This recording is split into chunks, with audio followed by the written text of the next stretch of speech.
Good morning, everybody. Happy Thursday. Happy Cinco de Mayo, I think, isn't it? I'm pretty sure it is. Hope everybody's having a good Thursday morning. Let's see who we got hanging out with us today.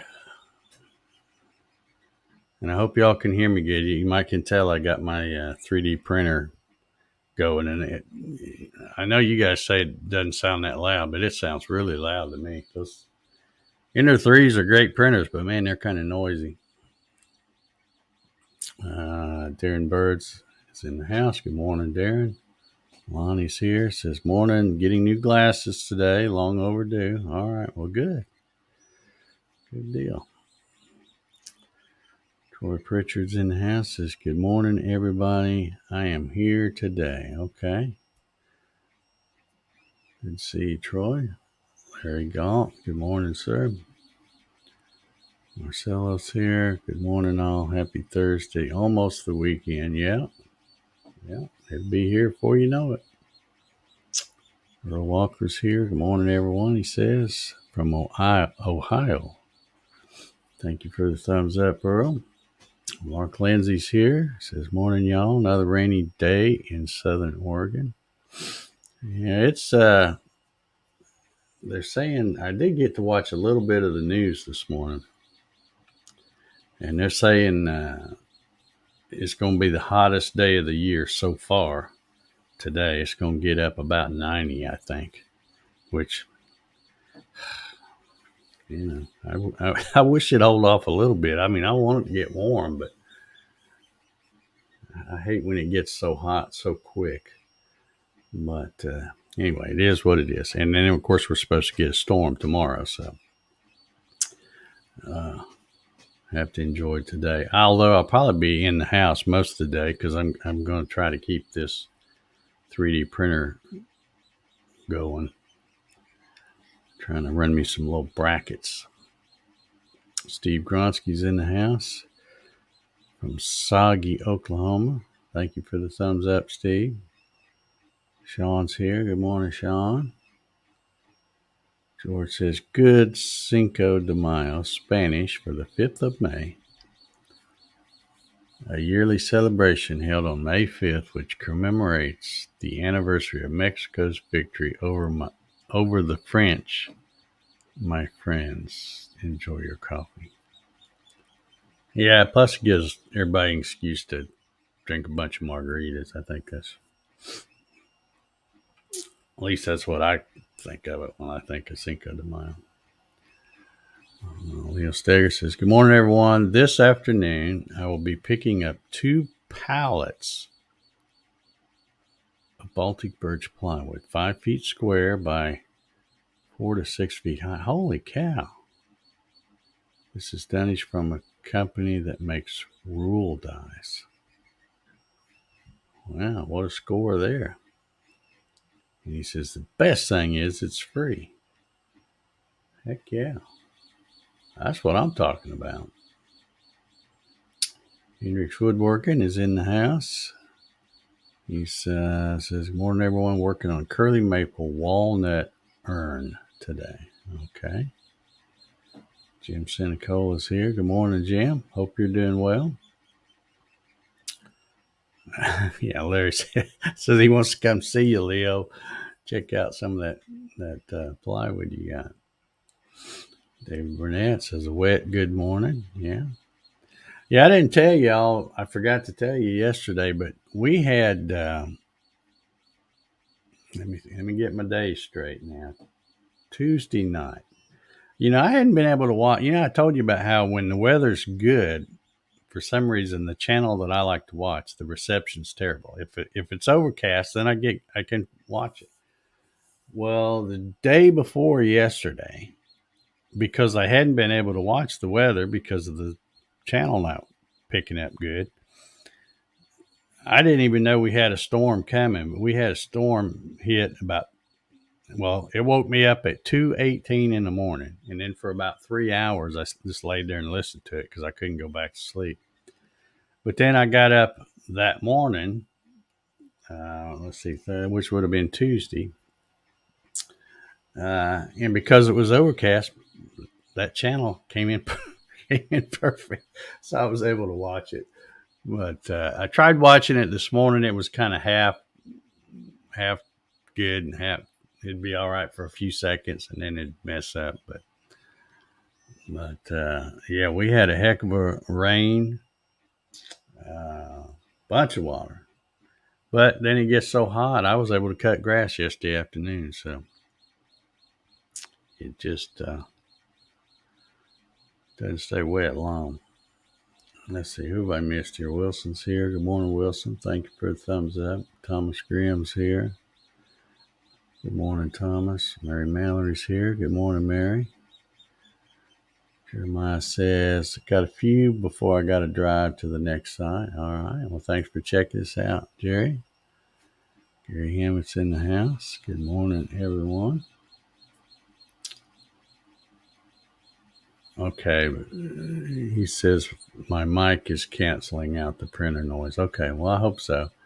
See, I worry because, the mics are set up where you talk straight into it this way. Well, also, when you got something behind you, it's still kind of coming that way. But it seems loud to me, but it's because it's right behind me. All right. He says, I'm coming in loud and clear, no background annoyances. All right. Well, I've watched the playback on mornings I've had it running before, and I can hear it, but it's only because I, only know it's running. You probably can't see it because my big old head's, blocking it, but it is running. I'm making some of these things right here. This is a step file that I downloaded straight from McMaster. These really, these are for the 80/40 and 40/40, all that aluminum extrusion stuff. And they're corner brackets, and they have this big oval slot. So when you stick them in the corner, you can get your Allen wrench in to tighten both holes. But I was out there running my Avid yesterday, and I don't know, you probably, whenever I've done live swim out there, you probably hadn't ever noticed it, but the frame, the table frame is probably about 5 foot. I don't know exactly. I'd have to go look it up or measure it, but it's probably about 5 foot or so deep because, it's a 4x4. So you got really about 40. I think the cut area is 49 by 49. But that last foot, when I set mine up, I cut a piece of plywood. And since I needed to go about 50 inches across in the X direction, well, of course, the plywood's only 48 inches wide. So I just only made it that deep because I thought, well, I'm not going to be cutting back there anyway. So I've got kind of like a foot of just a hole on the back of my machine. And for a long time, I keep thinking, well, I need to at least lay some cardboard or something back there because all the dust that goes to the back of the machine goes in that hole and then falls up underneath the machine, makes a mess. So I was back there, out there messing around yesterday, and it suddenly hit me. I'm like, Dave, you got a 3D printer, just print some of these little brackets. And these seem, I'm printing these are corner brackets, but I figure I'd use these because these have the little gusset built in. And they're at 100%. So I think, well, that'd probably hold up because I'm not really wanting to put any weight on it. I'm just wanting to put something back there to extend the table just to keep the dust from falling down in that hole. Because I put stuff up under the machine and then it gets all dusty because everything falls down through that hole. But so far I got 2 of these. I want about 8 of them. And I think that one back there should be stopping just about any time. And then I'll fire it right back up. I'm going to try to keep it running all day today. And I don't know if you can tell that little white thing right there. That's my security camera. I 3D printed a little thing that's got a 1/4 20 tapped hole in it, and then it's got where that plate for that security camera, and it's got 3 holes where I screw into there. So I just keep that, and I keep that on a tripod, and I sometimes it'll be sitting over here, but when I get ready to run it, I'll just throw it over there right in front of the thing. And then that way I can go outside or do whatever and then pull up the app on my phone and check on it. But it's been running great. And of course, I'm probably going to be messing it up because I hate to even touch it because it runs so good. But I've got to do a video on that Creality Touch that company sent me. So I'll be doing that. Might try to do that this weekend and then put the video out next week. So hopefully I won't have any issues doing that. Let's see. I'm missing some folks here. Lou Thomas is here. Good morning. Jim's going to be riding his e-bike. All right. All right.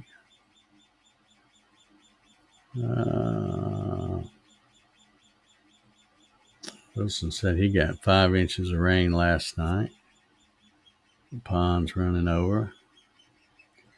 Kevin Ells is here. Good morning, Kevin.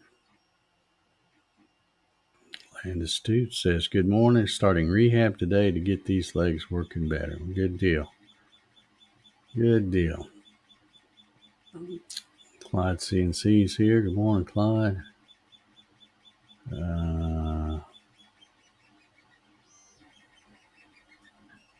Let's see.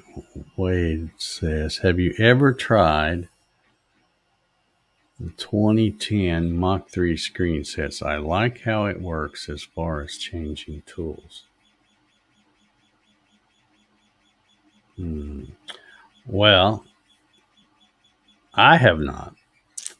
And I've said this many times. I have always used the default Mach 3 screen, with the exception of one thing. I did add that. Well, I didn't. I got the screen set that Peter Pasuelo from CNC Nuts. It's the same default screen, but it's got that little. I'll pull it up here and show you. It's got that little light that will blink when you're checking your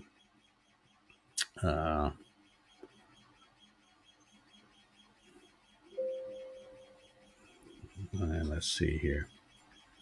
Let me screen share.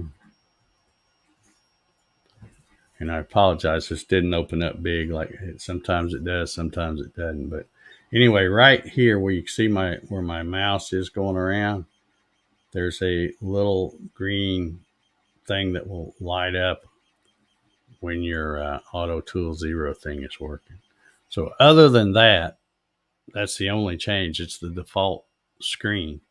And I have always used the default screen for the simple fact that, one, I'm okay with it. And more importantly, when somebody contacts me and says, hey, can you help me with Mach 3?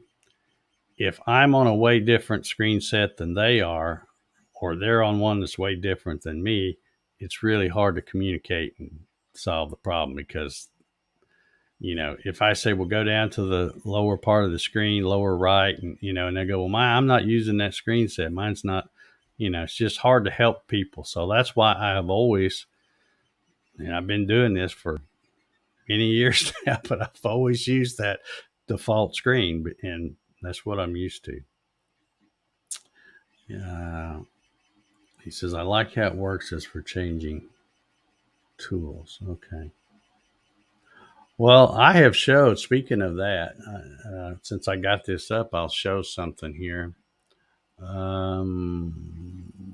Let's see if I got to think a minute where it's at. If you come over here to config and then come down to general config, this one is set up right here where it says tool change. It says ignore tool change, stop spindle, wait for cycle start. Yeah, the 3D printer just stopped, so it'll get quiet here in a minute, except for the thing. And then auto tool change. So On this one, I keep it set to stop, spindle, wait for cycle start. And I always tell people that are brand new, that's not a bad idea to put that there. And I'll show you why. If I may have to try to load a program of some kind. Where'd I go? All right, we'll just grab these hold down clamps here. Doesn't matter what we got. But anyway, when you get all this stuff set, it thinks I got switches. I don't have them. But when you got all this stuff set and you hit cycle start, it goes to there, and then it stops and says change tool, and this is flashing, and it gives the new person one more chance to check things before they turn it loose.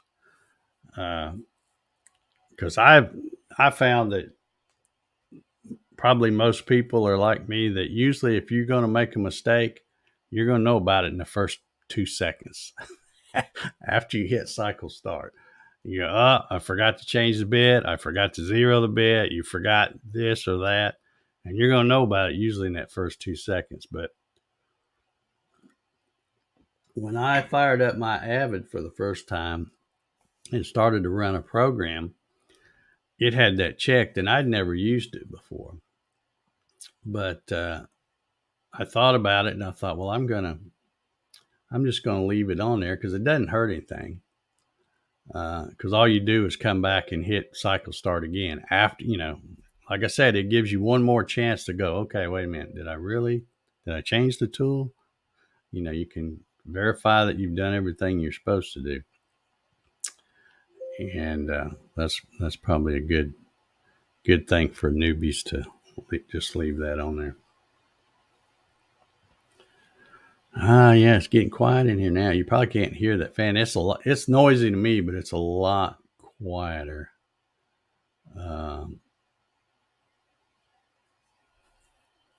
Let's see. I must have missed something. What did I miss? Mark says, doesn't that channel stream live on their website? I don't know who you're talking about there, Mark. I missed something, I guess.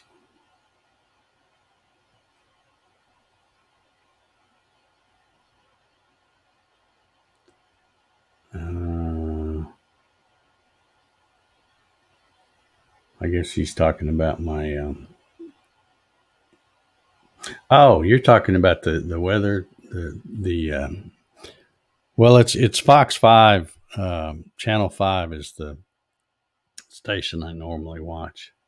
They've got the best weather team, and all the news sucks, so no matter which one you watch. But I watch that one just for the weather, and usually after I catch the weather and see what it's going to do, I'm turn it off. Doc Whitaker in the house. How you doing? Hope you're doing well, and congrats on the. Let's see, was it a new grandchild or great grandchild? I can't remember what it was. But anyway, you had a new one or something a while back, I think. Congrats on that. Gary says, sounds like a bird chirping outside a window. Yeah, those steppers get that I don't know. They have those things they call the silent steppers now, and I've watched videos where they seem a lot quieter than these. Monroe Cook is here. Computer in the shop acting up. I've not been to the shop lately. Too cold. All right.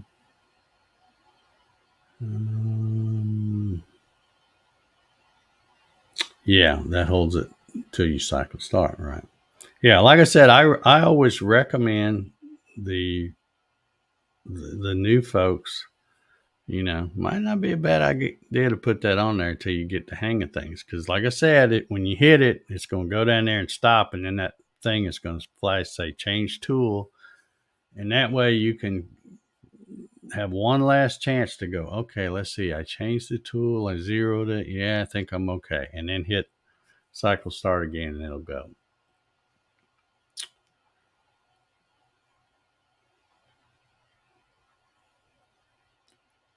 It says I do that manually in the G code. I add an M1 at the last Z move before penetration. Yeah. That'll work too if you know how to work G code.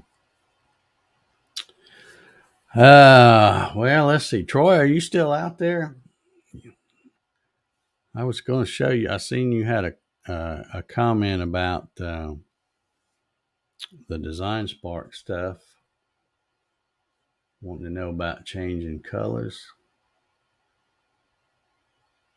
and I can show you that if you're still out there.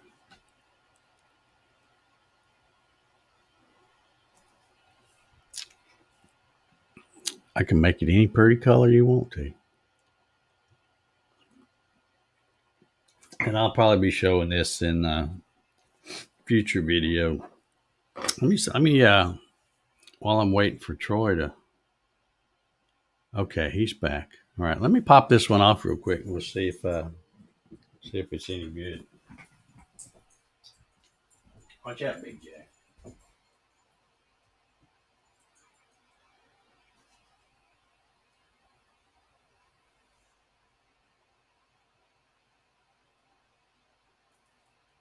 Well, normally the other's been popping off. I have to let it cool a minute. I'll just turn it off, get it quiet in here, and then I'll fire it up here in a minute. I always don't want to pull too hard on them because, like I said, I've got the leveling perfect on it and all that, so I don't want to mess with it. All right, Troy says, all right, well, let me pull this up, Troy, and we'll show you real quick.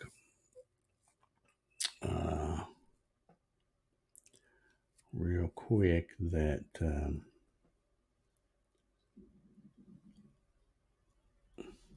yeah, helps. Yeah. All I have to do is wait a few minutes and it'll pop right off of there. Or at least the other two did, because doesn't have a big footprint. It's not not very big. Let's see, where am I at here? Okay, yeah, this is what I'm running over there. And this, like I said, this was a step file that I got straight from McMaster, because they sell these not in 3D printed, of course, but aluminum. And they're just a little corner bracket where you put, well, if I can get it situated right, kind of like that, where you have a thing on the corner. But anyway, as far as changing the color, you can just come over here to the structure tree. You see where I'm at over here in the upper left, and basically just highlight that, and then when you highlight it, it puts that little box around here, and then you can just come here and right click, and then right here are a couple of little things that pop up, and this one right here is the color. So now it's blue. If I wanted a different color, I just highlight it, come over, hit that, and now it's green. So it's real easy to change the color. And let's see, I think that's the one I had.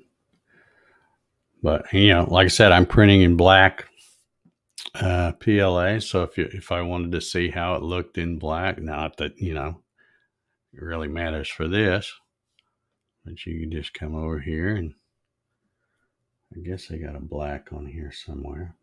Yeah, I guess that's it. So then you can see, and that other little thing that pops up is to make it either transparent or opaque. Because see, now I can make it transparent so that you can kind of see through the sides and stuff.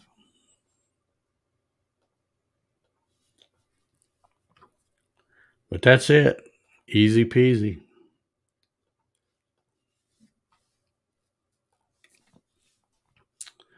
And I think uh, I think I'm going to try something a little different for the next video. And you guys that, because I know some of you guys that are in here watch it or watch the videos. But I'm going to try something a little bit different. And then you guys will have to tell me, please take a minute and comment on the video to let me know whether you like it or not. But I'm going to try to do just a little exercise that's out of this book.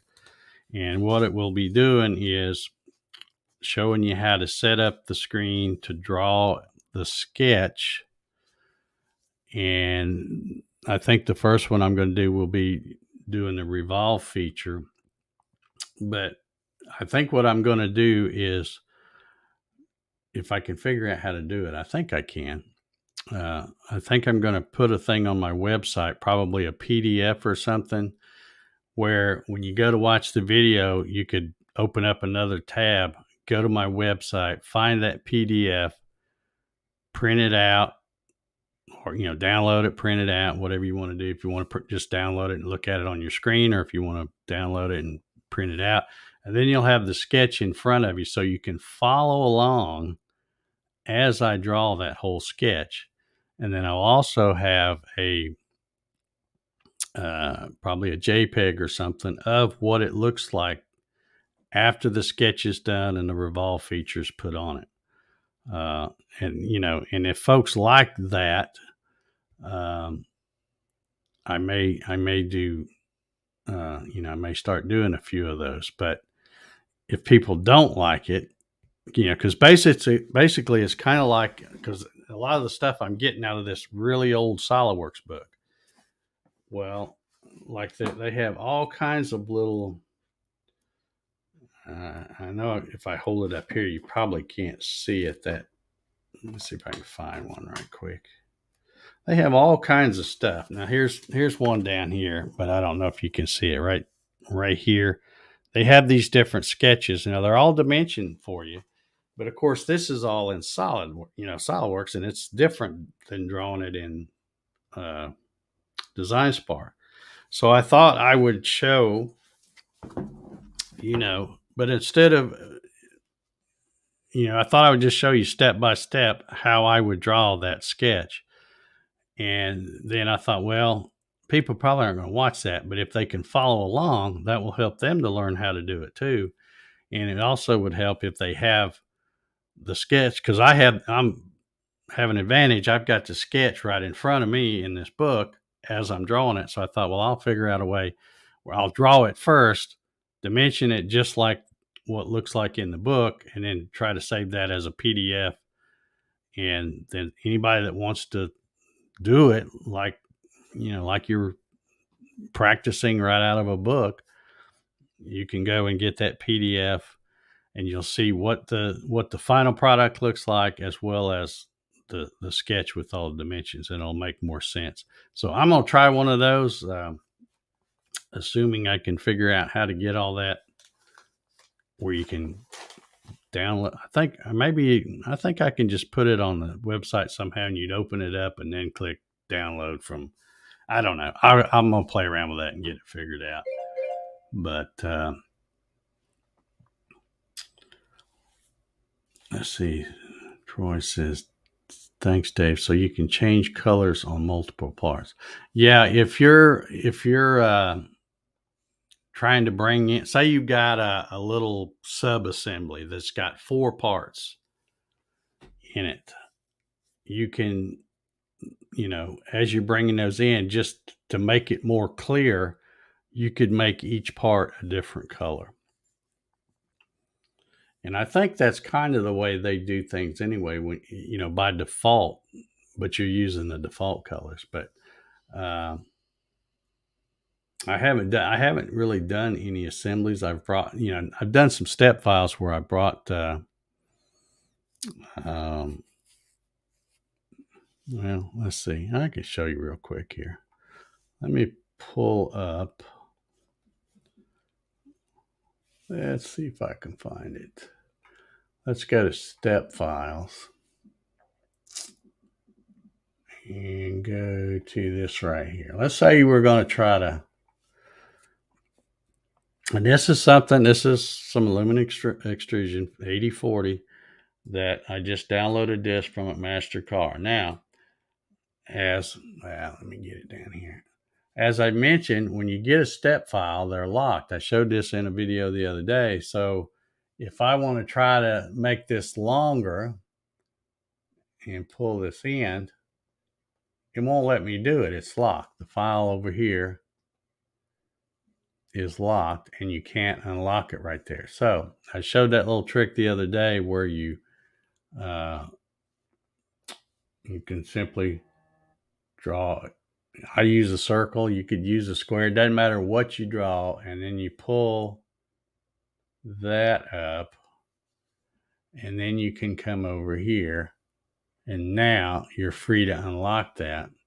And now I don't need that anymore. So I can delete that. Now you notice this changed color. And now if I can get the darn thing, there we go. Oh, and I hit off on the wrong thing. If I come over here to this pull now and come to this end, now it will let me work with it. Okay, another cool thing after you've unlocked it is you can hit move and highlight this face. And if you hold the control key down and grab this arrow, what that does is that makes a copy by holding the control key down. So you can pull in a piece of material, like say I'm going to make a whole table out of this kind of 8040. Well, I only have to bring it in once because now I can just pull these in here and now I can make another piece. And then I can do the same thing, copy from that face and then pull it and make another piece. So super easy. And that's all started from a step file that was originally locked where you couldn't do anything with it.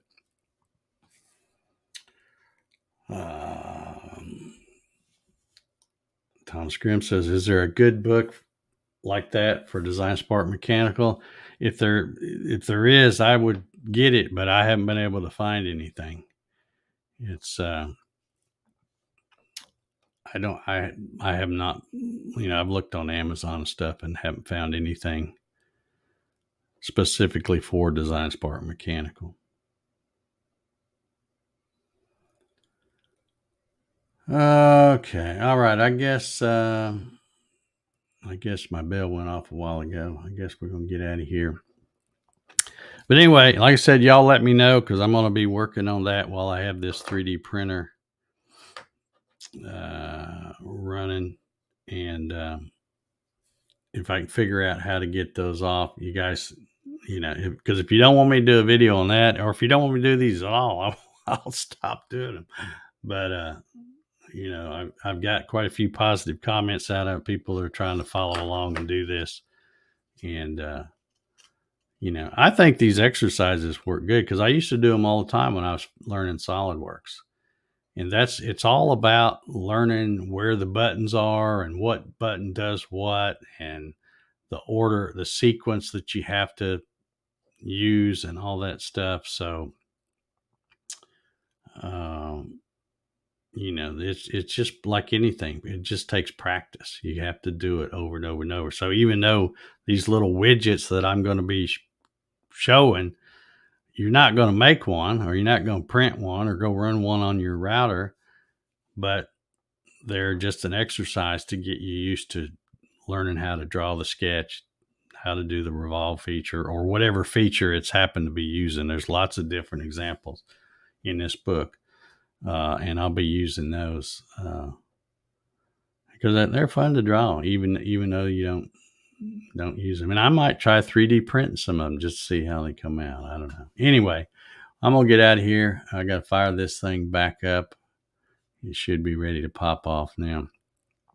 And we will see y'all. Hey, tomorrow's Friday. Yeah. All right. We'll see y'all tomorrow. Everybody have a good one.